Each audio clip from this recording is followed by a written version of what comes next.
Quantum computing is no longer waiting on physics. It's waiting on software to stop lying. Quantum computing has raised billions, produced headlines, and delivered almost no durable utility. Hardware improves, claims escalate, results remain narrow. My guest today operates in the one layer where quantum computing either becomes infrastructure or quietly fails. Mykola Myksymenko is building the software stack that decides whether today's quantum machines ever matter.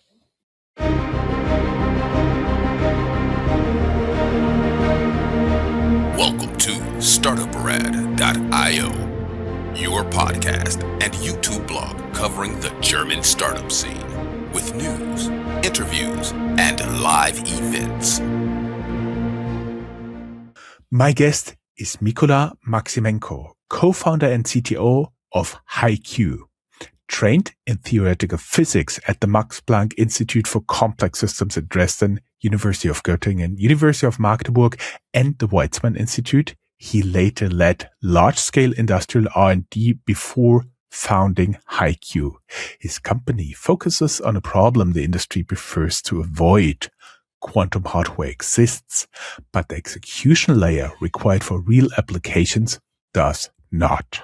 Haiqu builds hardware-aware middleware designed to minimize noise, extend usable circuit depth, and make current quantum processors economically relevant. The company has already worked with IBM, Airbus, BMW, HSBC, and Capgemini, released open source tooling adopted by the ecosystem, and recently raised an $11 million seed round while pushing its first product to market. Welcome, Mykola. Hi, Joe. It's my pleasure to be on this podcast. And it's my pleasure to have made it through the intro without butchering your family name. Your early work in theoretical physics trained you to think in terms of fundamental limits rather than incremental improvements. How did that mindset shape the way you look at computing problems today? I think important moment that we are living right now is that there are many exponential technologies which kind of intercept and accelerate the pace of technological development that we are facing today. So on one hand, there is AI that everyone is talking about, but on the other hand, there is kind of underlying current, which is quantum computing. And as a scientist, you tend to understand like what are the kind of fundamental processes which might drive some processes around us. And that's what helped also to understand like how these different currents actually can like accelerate each other. And while quantum computing was seemingly too far away, just like around a decade ago, today we see it already like giving some value in various scientific applications. And we see how much it accelerated over just like last 2 years. And while being in this community and in this scientific endeavor for a while, I can already kind of predict that within next years, we will see quite a lot of progress in quantum computing, such that we may not even predicted that in the incremental way. You then moved from academia, we already talked about it, into industry R&D leadership. Where did you first see the gap between impressive research result and systems that actually work in production?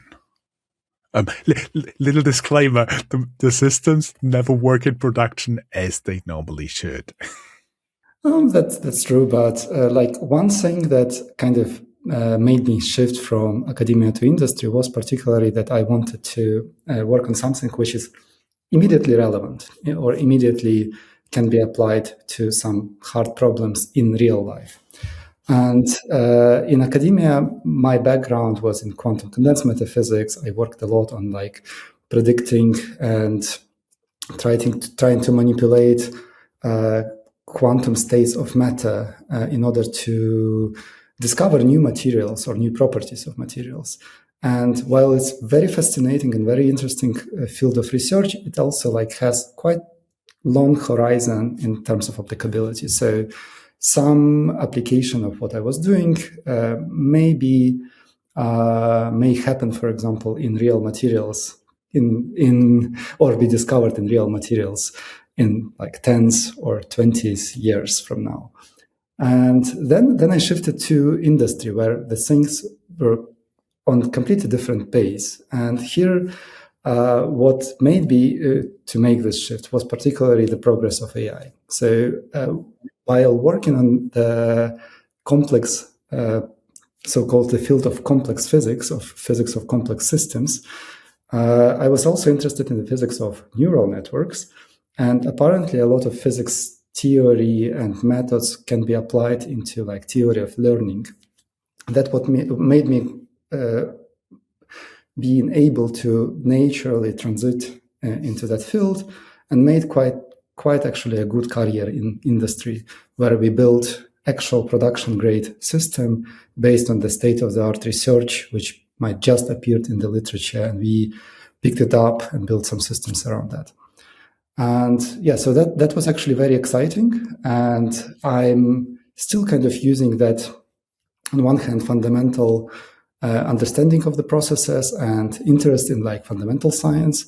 But at the same time, in industry, I got a lot of these interesting methodologies and approaches, which allow now build very quick and rapid iterations of research in the startup environment, such that we can actually quickly arrive into some relevant results, which can be applied already today to some specific problems.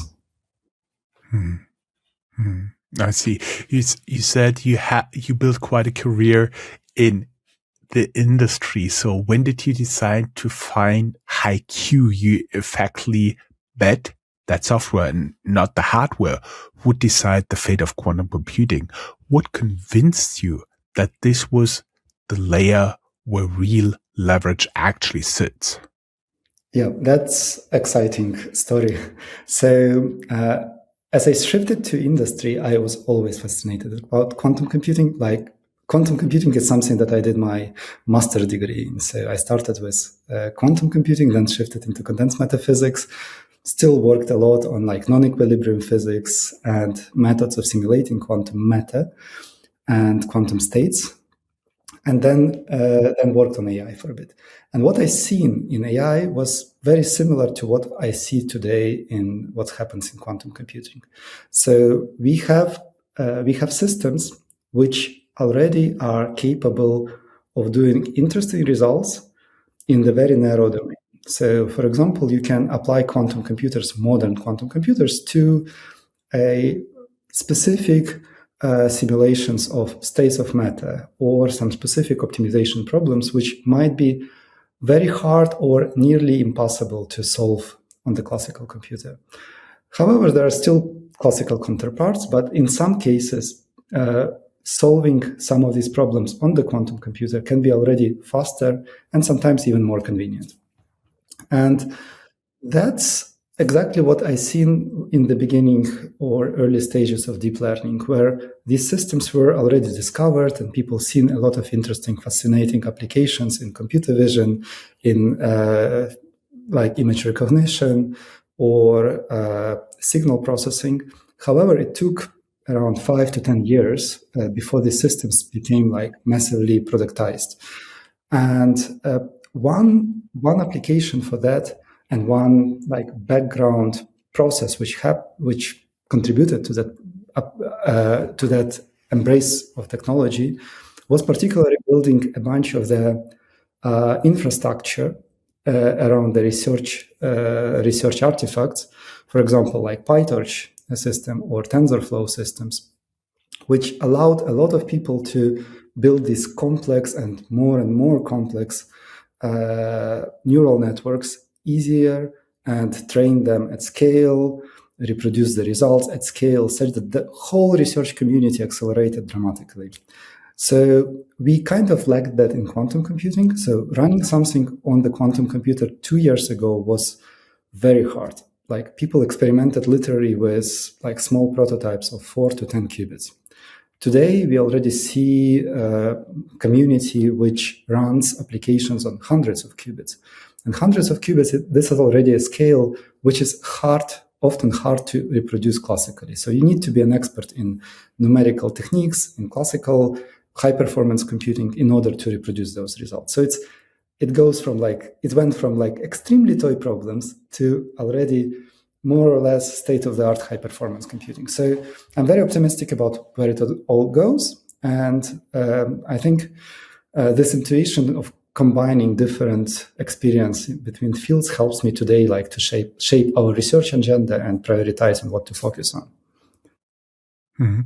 Out of curiosity, you've been talking about that quantum computing can now deliver what high-performance computing as state-of-the-art computers can deliver right now. So I was wondering if you extrapolate when quantum computing has its full capability, what could this mean? Especially everybody is talking right now about the energy usage of all those data centers that the big AI companies or the hyperscalers in general are right now building.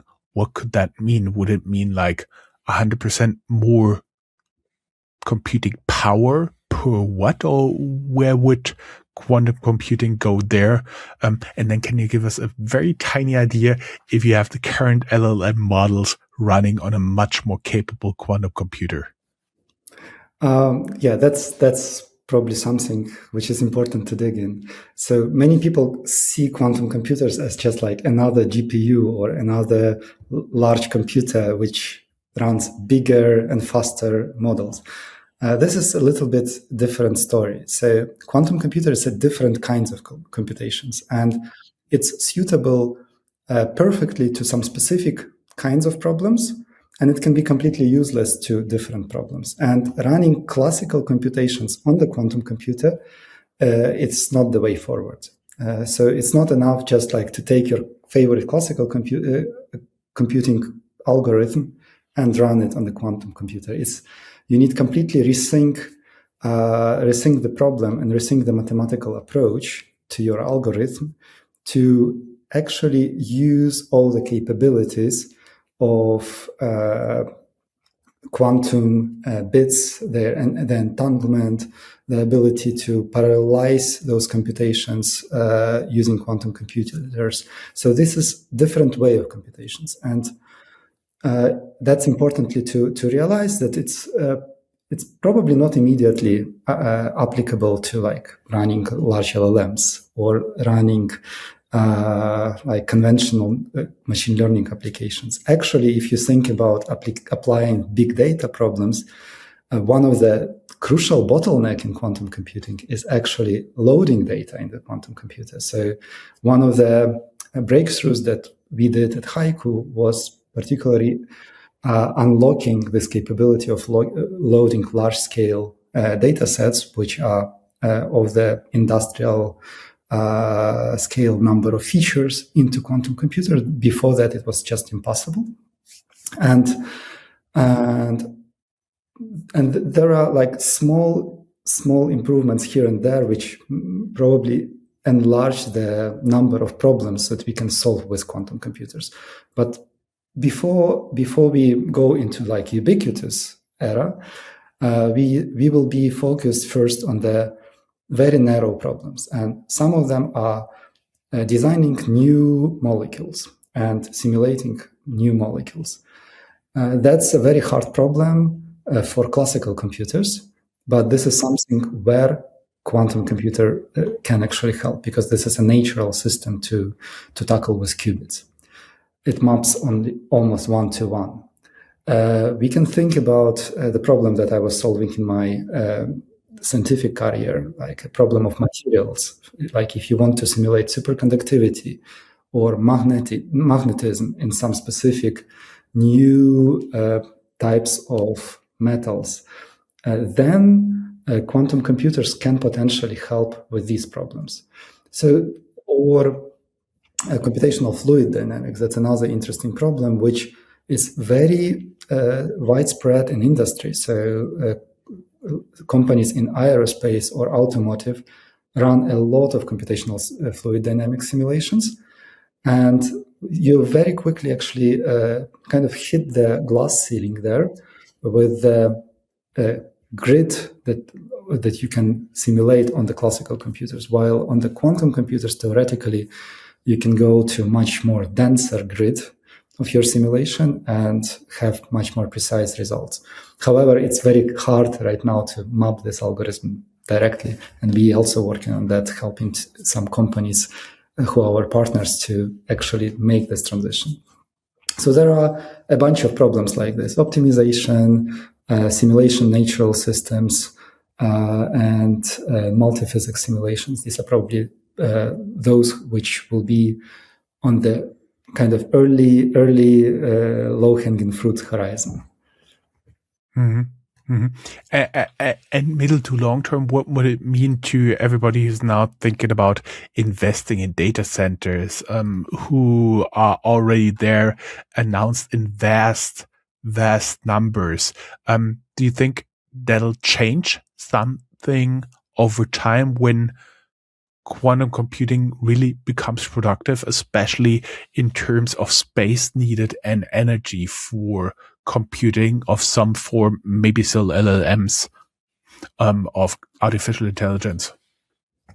Look, even from the current perspective, like if you want to simulate like some process in nature, like for example a molecule, you can do that. You can do that on the classical computer to some extent. And I used to work, for example, on the largest, on some of the largest supercomputing centers in Germany, and those simulations cost a lot. They can cost easily like $200,000, and in order to simulate some material or like some specific physical effect, you can run those simulations sometimes for weeks in order to get some reasonable result. And we already witness some interesting types of these simulations where we can simulate the same system, still simulatable classically, but we can simulate it already today on the quantum computer, and we can get result maybe in 10 minutes. So even from that perspective, like running large supercomputing cluster for weeks or running a quantum computer for a few minutes, I can already hint that you actually probably spend much less energy on that. When we will be able to run machine learning simulations at scale, I would say that probably will transit also to machine learning simulations. I need to be honest that machine learning is still hard to solve like directly on the quantum computer, but there are very specific problems, for example, anomaly detection, which potentially quantum computers can actually solve more better than classical computers. And we already see a few of those examples here and there. But ubiquitous machine learning, where we, for example, apply it to LLMs, it's probably some years away from now. Mm-hmm. Some years. Okay, I see. Let's get back to the original questions I envisioned for this interview. For founders watching quantum from the outside, noise, not qubit count is the real reason most pilots fail quietly. What actually happens inside these systems that makes noise such a dominant constraint? Yeah, so you should think about quantum computing as basically early stages of classical computers. Like, try to remember what happened in classical computing in between 40s and 60s. So these were these were large machines. Like sometimes they were like of the size of a room, and they were very hard to operate. They did not have error correction at that time. So basically, they were operating with valves, and those valves can very easily overheat or become malfunctioning. So, like literally, the first bugs were in those computers just because some things did not function well. So you should be a high-level hardware operator and understand like the low-level algorithmic theory in order to run something on these machines. And that was for a while before error correction was introduced to these machines. And today we are in very similar era in the quantum computers. So these machines already exist. They have hundreds of qubits. Hundreds of qubits are hard to simulate. And we already have evidences from Google, from IBM and other companies that you can simulate on these machines some very complicated states of matter or quantum states, which are impossible or will take extremely long time to simulate classically. So we have those evidences. Now the question is how we can use these machines for something practical. And that's where the bottleneck is, because in order to run something on the quantum computers, you need to be very much an expert in how to fight noise and imperfections in these machines. They are not perfect. And in order to apply error correction to them, you need thousands of qubits, and we are not yet in that regime, and better fidelity of those qubits. So we are in the low qubit regimes and noisy machines. But apparently, even in this regime, you can extract something useful. And in order to do that, a lot of expertise is needed. So what we try to introduce is, to some extent, democratization of ability for a wider community of scientists, of algorithm researchers, of material scientists, quantum chemists, use quantum computers for their own simulations and try to discover something useful. And in order to do that, we abstracted away all those low-level manipulations with noise, with improvement of performance, with reducing the impact of noise on the algorithm performance, such that scientists can purely focus on science and on the mapping their problem to the quantum algorithm. And they can completely forget about what happens under that layer. And we think that is crucial for today, because today we need more and more scientists to work with quantum computers and discover those applications. The more people will run on quantum computers, the sooner we actually will discover useful applications, as we did with classical computing, as we did with deep learning applications and other use cases. You often say the quantum software stack simply doesn't exist yet. When companies start experimenting with quantum today, where do they usually underestimate the integration complexity? Yeah, so when we interact with industries, what we frequently see that many companies start setting up the quantum programs. They understand that this is a technology of the future, and sooner or later this will dramatically transform of what they do in many of the heavy high-performance computing simulations. And in practice, this is not only about building software, it's also about deep, low-level expertise in happening something to run on the real hardware. And that's where we see real gap. So I know few companies who actually have some expertise in running simulations on real hardware at the state-of-the-art scale. Most of the simulations which people do are of the toy scale, but you can run more. And in order to do so, you need a deep expertise in, for example, tailoring noise, such that you can use various symmetric properties in order to simplify the noise that is in the hardware. Then you can do a bunch of tricks in order to suppress its effect on the algorithm performance. You can also work on the algorithm itself in order to reduce the number of operations that operate in that algorithm and drive you to the resulting state. So all of these tricks are complex in nature. And frankly speaking, you need to be expert in just doing this for some very short period of time while these computers are in this state of performance.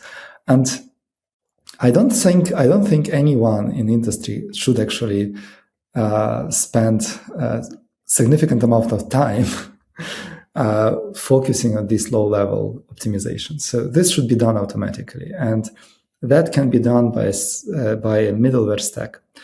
And in quantum computing, it's almost non-existent. So if you think about, again, like parallel to classical computers, we have seen software driving the adoption revolution several times already.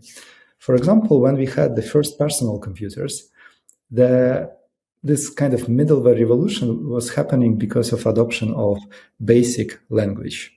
So that was introduced by today's Microsoft, such that more and more quantum enthusiasts were able to actually program computers in a much easier way than they did before. Then the same kind of revolution happens recently with introducing of GPUs and CUDA language, or like framework to program those GPUs.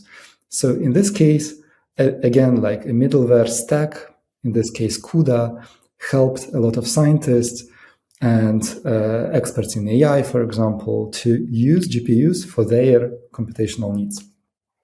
And currently we are in this very same kind of stage with quantum computers. So there is, right now, I would say there is no CUDA or no BASIC for quantum computers. It's still very hard to program them. You literally work on the quantum assembly level, and it takes a lot of efforts to run something. And we want to abstract that away, giving people instruments and tools such that they can think about the problem, can think about like what would be the actual use of quantum computers in their particular problems, or how to decompose or change the algorithm itself, rather than thinking how to optimize it to run on the hardware. So that we can take up and abstract away from the user. Mm-hmm. We're talking middleware here. That sits exactly in the layer where responsibility shifts from the hardware isn't ready to the execution model is wrong. What does that layer actually do inside the quantum workflow? Maybe you can dumb it down for non-physics majors. Right. So imagine that we have hardware, and apparently a lot of hardware providers, they don't focus that much on the software layer, just because the hardware is so hard to build. There are so many problems that you need to be laser focused in order to like make your qubits better, more stable, scale them to a larger quantity, and so on. So there are a lot of challenges there in hardware stack. And then there are people who work on application side. So we still need to discover a lot of quantum algorithms in a lot of different algorithmic areas, and then understand which actual real life problems map to those quantum algorithms. So there are just a handful of those today. So I would say there are two communities. One is low level on the hardware, another community works more on algorithmic side. And they do not overlap that much. So that's where we sit. So it's not only we, but there are other companies working in this space. But the focus is to provide the middle layer between low-level hardware, which operates with pulses and like low-level assembly languages, quantum assembly languages, and higher-level abstractions for algorithm definition. And that's apparently not that easy. And in the future, we need to understand that the whole stack is changing as well at the same time, because as computers get better, we introduce new paradigm. For example, in a few years from now, we will have fault-tolerant quantum computers. So they will operate with error correction loops in the middle in order to first encode more qubits in a single logical qubit, and then correct errors if those appear. So that's already another kind of algorithmic subroutine which need to be somehow integrated in this low-level stack. And so in order to do so with many of these components, we need some kind of orchestration layer which will orchestrate when and which tools we should use. There should be ability to run, on one hand, real-time error mitigation and error suppression, on the other hand, error correction cycles, and finally, some finalized post-processing of still logical errors, which might still happen in those computers. So there are many complexity points here, and this becomes more and more complex, actually, Phil. But the stack itself kind of grows in the real time right now, and today it's not that complex, but I imagine that in 10 years from now, that will be very similar to what we see in classical computers today, which is very complex, actually, middleware stack, which we even don't know. Like typical programmers don't even know what's happening to their algorithm after they compile. I had to smile because there was a setback for the IBM stock price a few days ago, that because Claude, the AI model, could start working COBOL code. And so I was wondering at one point in 10 years if there's somebody who's trying to get COBOL running on quantum computing. So but my understanding is basically every system, every software out there that is running on the current silicon-based wafer technology will need to be redone for the quantum computing age. Not really. So we don't need to push every software to the quantum computers. So not all of the problems need quantum computers to be solved. So these problems that are mostly require quantum computers are those which are complex in nature, which require enormous amount of memory in order to run some transformations in data structures, or enormous amount of compute. So, and these are specific classes of problem, and other problems, like, for example, you don't need quantum computers on your phone or like a quantum browser or whatever. So this is completely different space. And in principle, in the future, we will see basically these two technologies cooperate together. And we already have those hybrid quantum classical algorithms where you have some subroutines running on the classical computer, while those more complex algorithms can be decomposed and run separately on the quantum computer, where you get the result and then integrate it back into your classical workflow. So these technologies will cooperate. So I would say that's the future that we will see. For example, like on the phone, every day you call your Uber. Imagine when you do that, you solve the complex optimization problem such that your driver needs to navigate the shortest path to your location. In the future, if quantum computers will be ubiquitous, that tiny optimization problem will probably be delegated to a quantum computers to solve maybe a fraction of a second faster. Mm-hmm. Okay. But we took a little detour. My frequent listeners already know that. But we're still talking middleware here, and by operating in this layer, Haiqu forces customers to confront whether they are buying learning, signaling, or real performance. What kinds of motivations do you actually see when companies start exploring quantum computing? Right. The challenge in any of the exponential technology is that initially it seems like nothing happens. The progress is so slow that it seems like that the real value will be years ahead, and you don't need to invest to it today. So you can just like sit and observe what happens.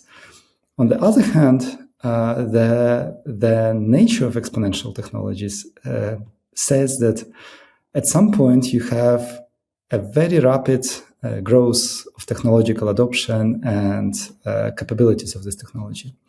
And I would say that's what everyone sees in AI today, but that's what we will see to start happening in quantum very soon. And the reason for that is that it's not, first of all, we have a pace of technology which is accelerating. And we, as being in this part of the industry, I literally see that. 3 years ago, it was almost impossible to run anything. So there were just handful of people who were running something on the hardware. Today, there are many people in the world who run on the IBM's largest machines for free via cloud.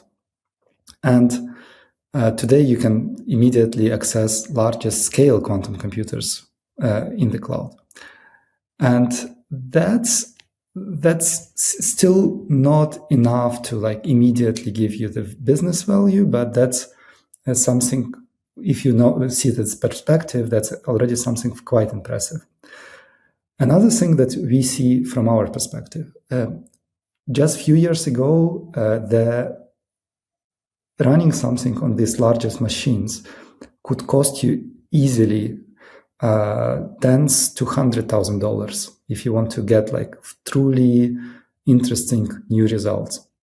With the help of technologies like ours, we can reduce this cost to tens of dollars or up to hundreds of dollars, such that we dramatically democratize the level of accessibility of these technologies, such that now any student can afford running so-called utility scale experiments on the quantum computers available to him or her today.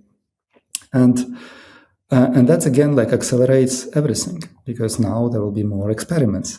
Now there will be more discoveries. Now there will be more algorithms. And the whole cycle accelerates, and we will see the adoption getting faster and faster and faster. At the same time, there is a hardware progress, which we see in parallel, which is again moving pretty fast. Companies actually hit their milestones in different qubit modalities, in superconducting qubits. We see growing number of superconducting qubits grids. We see error correction codes already applied on the superconducting computers. We see trapped-ion computers actually also growing in number of qubits and in the speed of running operations on these computers. Neutral site atom computers also move forward very fast. Soon, there are a few companies who promise photonic quantum computers.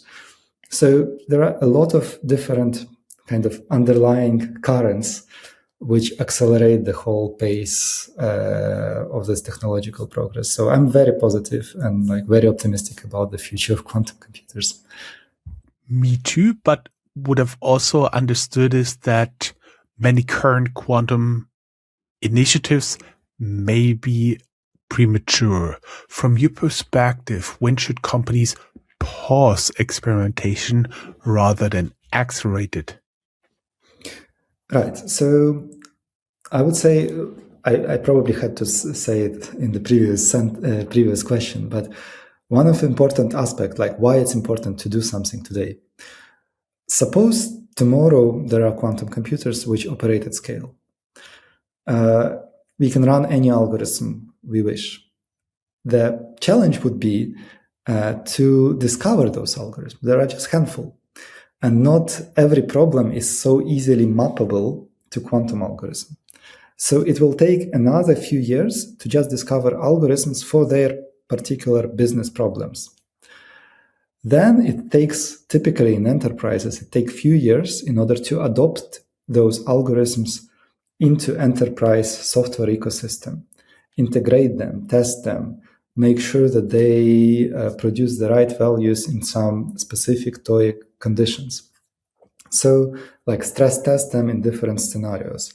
So all that takes typically time. For example, in finance, if you want to implement a new algorithm which would help, for example, in some decision making, The roadmap to implement this algorithm can take sometimes few years. That's why it's important to start developing these algorithms today. Imagine that your competitor already did it today. And then in the year from now, quantum computers suddenly start to showcase value. So you still will need to take a few years in order to build, test, integrate the workflow in your organization. So you will be already losing. And since it's exponential technology, you will be losing a lot. So it's very similar to what we see today in AI. The same story can repeat itself in quantum computing. So stay in the game. It may cost you, but if you're not part of the race, it may cost you more. Okay. This is the point where founders decide whether quantum computing is a distraction or an execution problem they will eventually have to face. For buyer evaluating Haiqu, the real value is not speed ups in isolation, but making quantum experiments behave less like bespoke research projects. What changes when your software sits in the execution pipeline? Yeah. So when we integrate our software, the very first effort that you see, suddenly you can run much more experiments for the same cost. So typical enterprise programs are not that expensive on the scale. So these are typically few people and few $100,000 up to $1 million could be in compute costs. So, but that limits you in the number of experiments that you can run and various use cases that you can check and empirically experiment with. So with our software, we can but reduce the cost of those experiments by partially also speeding them up in the factor of 10, so or even hundreds. And that basically leads you to a situation when for the same budget you can run much more, and that can much faster bring you to better intuition, better understanding of the technology, and better algorithmic pipeline for your specific business use cases. So it's not immediately that you will solve all the problems, but you will get much more intuition and operational knowledge of how to run something on the quantum computers. And hopefully, with few customers with whom we're working today, we also will bring them to the edge of quantum usability and usefulness when they can start operating these systems along with classical high-performance computing systems. Mm-hmm. You've framed the buying decision around reducing the total time of learning rather than just the costs per run. How should companies think about the economics of experimenting with quantum computing today? It's quite expensive. Like, for example, we don't think about like the total cost, but what are the economics?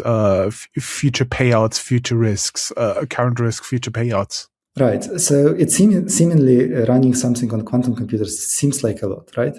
So like 1 hour of execution on a quantum computer can cost up to $50,000 or even more, depending on the technology and the company who is providing that machine to you. But in practice, the time spent on the machine and time spent, for example, in high-performance computing clusters, these are different times. And for example, some problems you can still solve on the quantum computer, like let's say in 1 hour or 2 hours. So it seemingly costs a lot. But these problems might be completely impossible to solve on the classical computer.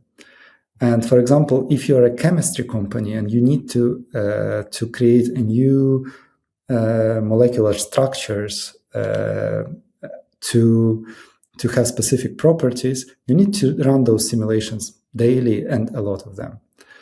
And eventually you are literally limited by the size of molecules that you can simulate. And if quantum computers will be of a particularly good quality, you will be able to simulate them in minutes or maybe hours instead of weeks or months on the classical computer. Or sometimes you cannot do that at all on the classical computer. So it's eventually we will just get to the economy where you either can run something or you can't. So it's not even like in terms of economics, it's just like there are some applications which are just will be impossible to run classically. You're doing very, very great, but I'm afraid we're way over time here. So I think we're now running around 35 to 40 minutes maybe 45 minutes in total. But usually that's the length of one of our interviews. So I'm afraid we need to do a little cutting here and go into part number 2. That's all, folks. Find more news, streams, events, and interviews at www.startuprad.io. Remember, sharing is caring.